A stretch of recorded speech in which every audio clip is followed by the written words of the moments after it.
Assalamualaikum warahmatullahi wabarakatuh. Perkenalkan, nama saya Rifan Lakasamu dengan NIM 151423151. Kelas 1G. Saya membuat video ini dengan tujuan untuk memenuhi tugas mata kuliah manajemen kelas dari dosen pengampu Bapak Dr. Rustam I. Husain, SPD, MPD. Selanjutnya saya akan sedikit menjelaskan materi dari kelompok 7, yaitu penciptaan iklim kelas. Proses pembelajaran adalah proses interaksi belajar antara guru dan peserta didik, dan antara peserta didik dengan peserta didik yang lainnya. Dalam proses pembelajaran di kelas, upaya guru untuk menciptakan iklim kelas juga menjadi faktor yang sangat penting dalam proses pembelajaran tersebut. Menurut Hadianto tahun 2016, iklim sebenarnya merupakan terjemahan dari climate dalam bahasa Inggris. Namun demikian, beberapa istilah kadang-kadang digunakan secara bergantian dengan kata climate seperti feel, atmosphere, tone, dan environment. Dalam konteks ini, istilah iklim kelas digunakan untuk mewakili kata-kata tersebut dengan kata-kata lain seperti learning environment, group climate, dan classroom environment. Menurut Bloom tahun 2016 mendefinisikan iklim sebagai kondisi pengaruh dan rangsangan dari luar yang meliputi pengaruh fisik, sosial, dan intelektual yang mempengaruhi peserta didik. Dengan penggunaan lingkungan kelas, selanjutnya Hadianto tahun 2016 mengatakan bahwa iklim kelas adalah organisasi sosial informal dan aktivitas guru kelas yang secara spontan mempengaruhi tingkah laku peserta didik. Di samping itu, Hoy dan Miskel menambahkan bahwa istilah iklim seperti hanyalah kepribadian pada manusia. Apabila definisi Hoy dan Miskel tersebut diterapkan pada kelas, maka iklim kelas berarti kepribadian kelas. Pengertian ini dapat diterima dengan alasan bahwa masing-masing kelas mempunyai ciri kepribadian yang tidak sama dengan kelas-kelas lain. Meskipun kelas itu dibangun dengan fisik dan bentuk atau arsitektur yang sama, Mos dalam Hadianto juga menambahkan bahwa iklim kelas seperti halnya manusia. Ada yang sangat berorientasi pada tugas demokratis, formal, terbuka, dan tertutup. Dengan penyebut istilah iklim kelompok, Kinney dan Hurst tahun 1980 dalam Hadianto tahun 2016 mengatakan bahwa iklim merupakan suasana kejiwaan dan sosial dari anggota kelompok yang terjadi karena interaksi dan kerjasama kelompok, seperti perasaan, kesan atau pengaruh, sikap, pola hubungan timbal balik, dan kepemimpinan dan reaksinya moral dan prestasi. Dalam lingkup organisasi, Newell dalam Hadianto tahun 2016 mengatakan bahwa iklim organisasi mencakup keseluruhan sistematik kejiwaan dari kelompok manusia atau organisasi yang meliputi perasaan, reaksi terhadap sistem, subsistem, suprasistem, atau sistem lain dari perorangan, tugas-tugas prosedur, dan konseptualisasi. Iklim merujuk kepada hubungan yang dialami oleh orang-orang dalam situasi perkelompok. Sementara itu, Jan Kongan dan Widawan dalam Hadianto tahun 2016 mendefinisikan iklim kelas sebagai seperangkat tingkah laku,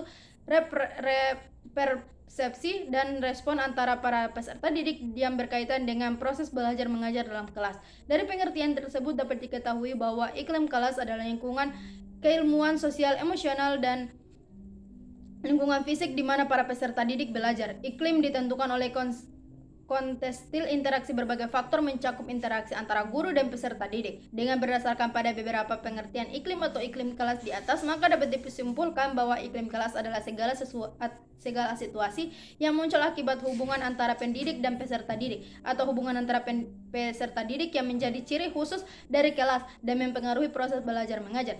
Situasi di sini dapat dipahami sebagai beberapa skala yang ditemukan oleh beberapa ahli dengan istilah seperti kekompakan, kepuasan, kecepatan, formalitas, kesulitan, dan demokrasi dari kelas. Hadianto tahun 2016. Iklim kelas merupakan bagian dari sekolah atau institusi yang dapat mempengaruhi motivasi belajar. Terciptanya suasana belajar yang kondusif dapat menentukan keberhasilan proses belajar mengajar. Bahwa iklim kelas merupakan kualitas lingkungan kelas yang terus-menerus dialami oleh guru yang mempengaruhi tingkah laku peserta didik dalam menciptakan proses pembelajaran yang kondusif. Pada iklim kelas yang positif, peserta didik akan merasa nyaman ketika memasuki ruang kelas Mereka mengetahui bahwa akan ada yang memperdulikan dan menghargai mereka, dan mereka percaya bahwa akan mempelajari sesuatu yang berharga. Namun sebaliknya, pada iklim kelas negatif, peserta didik akan merasa takut apabila berada dalam kelas dan ragu apakah mereka akan mendapat pengalaman yang berharga. B. Jenis-jenis iklim kelas. Berdasarkan tinjauan tentang suasana kelas dikemukakan oleh Nasution tahun 2003, menurutnya ada 3 jenis suasana yang dihadapi siswa dalam proses pembelajaran di sekolah berdasarkan sikap guru terhadap anak dalam mengajarkan materi pembelajaran. Pertama, iklim kelas dengan sikap guru yang otoriter. Suasana kelas dengan sikap guru yang otoriter terjadi bila guru menggunakan kekuasaan atau kewenangan untuk mencapai tujuannya tanpa lebih jauh mempertimbangkan akibatnya bagi anak, khususnya bagi perkembangan pribadinya. Dengan hukuman dan ancaman, anak dipaksa untuk menguasai bahwa bahan pelajaran yang dianggap perlu untuk ujian dan masa depannya. Memang upaya guru tersebut menjadikan suasana kelas tenang, akan tetapi suasana hati peserta didik menjadi tidak tenang karena berada di bawah tekanan guru yang otoriter. 2. Iklim kelas yang dengan sikap guru yang permisif. Suasana kelas dengan sikap guru yang permisif ditandai dengan membiarkan anak berkembang dan dalam kebebasan tanpa banyak tekanan, frustasi, larangan, perintah, atau paksaan. Pelajaran selalu dibuat menyenangkan, guru tidak menonjolkan dirinya dan berada di belakang untuk memberi bantuan bila dibutuhkan. Sikap ini mengutamakan perkembangan pribadi anak khususnya dalam aspek emosional agar bebas dari goncangan jiwa dan menjadi anak yang dapat menyesuaikan dirinya dengan lingkungannya. Ketiga, iklim kelas dengan sikap guru yang real. Suasana kelas dengan sikap guru yang real ditandai dengan adanya kebebasan anak yang disertai dengan pengendalian terhadapnya. Anak-anak diberi kesempatan yang cukup untuk bermain bebas belajar sesuai dengan tipe belajarnya serta minatnya, tanpa diawasi atau diatur dengan ketat. Di lain pihak, anak diberi tugas sesuai dengan tunjuk dan pengawasan guru. Kemudian Asole tahun 1989 yang mengutip pendapat Drekurs dan Leron Gray yang menggunakan pendekatan sosio-emosional kelas, mengemukakan bahwa ada 3 jenis suasana kelas yang dihadapi oleh peserta didik setiap harinya. 1. Suasana kelas autokrasi. Dalam suasana autokrasi ini, guru lebih banyak menerapkan persaingan, hukuman, dan ancaman untuk mengawasi perilaku peserta didik selama mengikuti kegiatan belajar mengajar di kelas.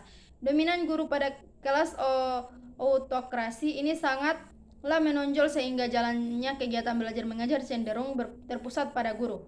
Kedua, suasana kelas laissez-faire. Pada suasana kelas ini, guru sangat sedikit bahkan sama sekali tidak memperlihatkan kegiatannya atau kepemimpinannya serta banyak memberikan kebebasan kepada peserta didik. Guru melepas tanggung jawab kepada masing-masing peserta didik untuk melakukan tugas belajar.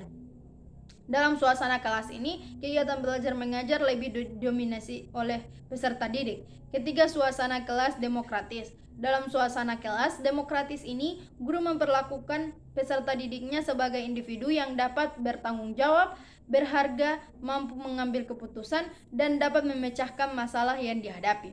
Manfaat yang dapat diperoleh dari suasana kelas yang demokratis ini adalah tumbuhnya rasa percaya diri, saling menerima dan percaya satu sama lain, baik antara guru dengan peserta maupun antara peserta didik. Guru membimbing, mengembangkan, dan membagi tanggung jawab untuk semua warga kelas, termasuk guru itu sendiri. Dari deskripsi di atas dapat disimpulkan bahwa suasana kelas yang demokratis dengan sikap guru yang nyata lebih memungkinkan untuk terciptanya iklim kelas yang kondusif, yang memberi peluang dalam mencapai hasil kegiatan belajar mengajar secara optimal.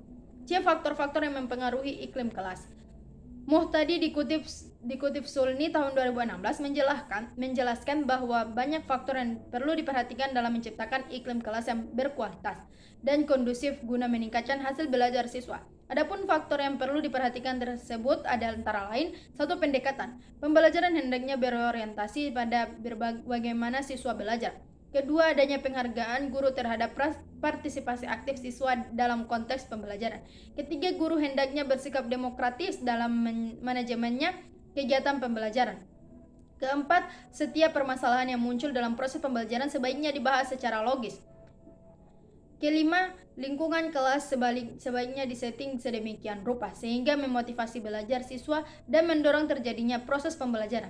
Keenam, menyediakan berbagai jenis sumber atau informasi yang berkaitan dengan berbagai sumber belajar yang dapat diakses atau dipelajari siswa dengan cepat. D. Menciptakan iklim kelas yang positif. Banyak dari iklim ruang kelas muncul dari dominan efektif. Jadi sulit untuk menciptakan iklim itu secara langsung, akan tetapi kita dapat melakukan banyak hal untuk berkontribusi pada iklim ruang kelas positif dengan perilaku yang kita tampilkan dan keyakinan kita tentang mengajar dan belajar empat yang secara khusus penting. Egen Kwanchak tahun 2012. Satu, modeling atau mencontohkan modeling oleh guru adalah salah satu kekuatan paling bertenaga yang ada di ruang kelas dan berperan penting dalam menciptakan iklim ruang kelas yang positif. Kedua, memedulikan penelitian mendukung pentingnya memedulikan siswa yang memiliki persepsi bahwa para guru peduli terhadap mereka melaporkan hasil motivasi yang positif seperti tanggung jawab yang lebih prososial dan sosial, upaya akademis dan kekayaan pengendalian diri yang lebih besar. Tampaknya siswa ini ingin guru peduli terhadap mereka sebagai murid dan manusia. 3. Ekspektasi positif. Ekspektasi juga mempengaruhi interaksi guru dengan siswa secara individual. Secara spesifik, guru yang berperilaku sesuai dengan pola-pola yang didefinisikan oleh penelitian cenderung memperlakukan siswa yang mereka anggap sebagai siswa bermotivasi peserta di prestasi tinggi secara berbeda-beda dengan siswa-siswa yang mereka anggap sebagai siswa yang bermotivasi peserta prestasi rendah. Keempat, efektivitas pengajaran profesional. Guru dan efektivitas tinggi bersikap adil dan menuntut mereka memaksimalkan waktu yang ada untuk mengajar, memuji siswa karena pemahaman mereka yang semakin baik dan bertahan dengan mereka yang berpartisipasi rendah. Ciri-ciri iklim kelas yang baik. Ciri-ciri kelas yang baik memiliki iklim yang baik menurut Modijarto adalah sebagai berikut. Pertama, suasana pembelajaran di kelas tenang, jauh dari kegaduhan dan kekacauan. 2. Adanya hubungan yang akrab, penuh pengertian dan rasa kekeluargaan antara warga di kelas. Ketiga, di sekolah tampak adanya sikap mendahulukan kepentingan sekolah dan kepentingan banyak, sedangkan kepentingan pribadi mendapatkan tempat yang paling belakang. Keempat, semua kegiatan sekolah diatur dengan tertib, dilaksanakan dan dilakukan dengan penuh tanggung jawab dan merata. Kelima, siswa mendapat perilaku adil, tidak dibeda-bedakan antara yang miskin dan kaya, pandai dan yang lamban berpikir, semuanya dapat kesempatan yang sama untuk berprestasi sebaik-baiknya. Keenam, di dalam kelas dapat dilihat adanya aktivitas belajar mengajar yang tinggi. Ketujuh, siswa aktif mengajukan pertanyaan-pertanyaan tentang pelajaran yang kurang dipahami, sedangkan guru dengan senang hati senantiasa bersedia menjawabnya. Untuk pertanyaan-pertanyaan yang tidak bisa dijawab dengan bijaksana, guru meminta waktu untuk mencari data dan informasi lebih lanjut. 8. Siswa saling menghargai satu sama lain dan terhadap gurunya, siswa memiliki rasa hormat yang tinggi. 9. Meja dan kursi serta perlengkapan lainnya yang terdapat dalam kelas senantiasa ditata dengan rapi dan dijaga kebersihannya. Ke-10. Siswa ikut merawat kebersihan perabotan sekolah dan kebersihan ruang kelas yang penugasnya dilakukan secara bergilir. Sudrawan D. dan Yunan D. tahun 2010 yang dikutip oleh Satriawan tahun 2016 mengatakan bahwa ciri-ciri kelas yang memiliki iklim yang baik adalah sebagai berikut. Pertama, membangun kedisiplinan siswa di dalam kelas. Kedua, menciptakan hubungan positif antara guru dan siswa di dalam kelas. Ketiga, mengkreasi hubungan positif antara siswa di dalam kelas. Keempat, membangun dinamika kelompok dalam kelas. Kelima, bekerja sama dengan orang tua siswa. Keenam, menggunakan metodologi pembelajaran. Ketujuh, memotivasi dan menumbuhkan gairah belajar. Kedelapan, mengoptimalkan aktivitas belajar mengajar. Kesembilan, siswa mendapat perilaku adil. Semuanya mendapatkan kesempatan yang sama untuk berprestasi sebaik-baiknya. 10. Menciptakan aturan yang baik. Ke-11, memecahkan macam-macam masalah. Ke-12, mengoptimalkan sumber daya kelas untuk meningkatkan produktivitas proses pembelajaran. F. Tujuan penciptaan iklim kelas.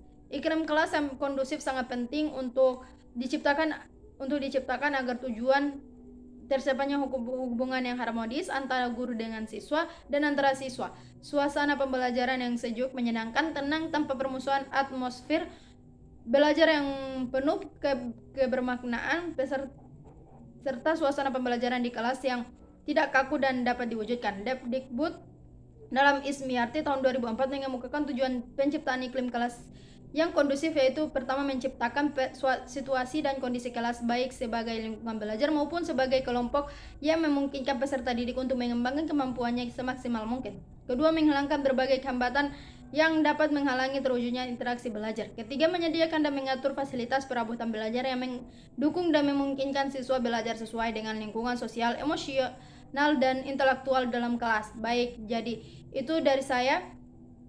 Sekian, terima kasih. Wabillahi taufiq wal hidayah. Wassalamualaikum warahmatullahi wabarakatuh.